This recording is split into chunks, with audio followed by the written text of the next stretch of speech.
এই মুহূর্তে কংগ্রেস নেতা চন্দন ঘোষ চৌধুরী। চন্দনদা, স্বাগত জানাই আপনাকে। কি বলতে চাইবেন? একদিকে 23শে জানুয়ারি নেতাজি জয়ন্তী শুধুমাত্র বাঙালিদের কাছে তো নয়, গোটা দেশের মানুষের কাছে অত্যন্ত আবেগের, অত্যন্ত শ্রদ্ধার একটা দিন। সেই দিনে একটি সর্বভারতীয় পরীক্ষার সূচি রাখা হচ্ছে। অন্যদিকে এবছর এই 23শে জানুয়ারি বাগদেবীর আরাধনা।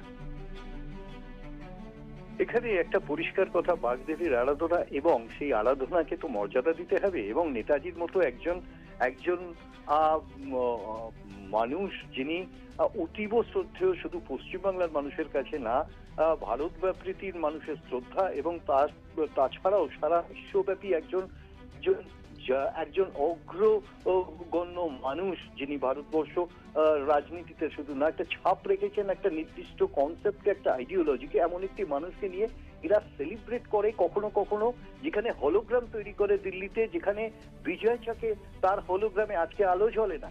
মানে এটা হচ্ছে পরিষ্কার, যেখানে প্রধানমন্ত্রীর উদ্বোধন করা একটি ইভেন্ট, সেখানে আজকে সেই হলোগ্রামে আলো জ্বলে না। এটা হচ্ছে বাস্তব চিত্র নেতাজির প্রতি শ্রদ্ধা। আমরা বহুভাবে দেখেছি, এটা নতুন নয়। এবং নেতাজির প্রতি বিজেপির নেতৃত্বের কি শ্রদ্ধা, এটা নিয়ে কোনো সন্দেহ নেই, এবং সেটাই স্বাভাবিক, এটা একটা স্বাভাবিক।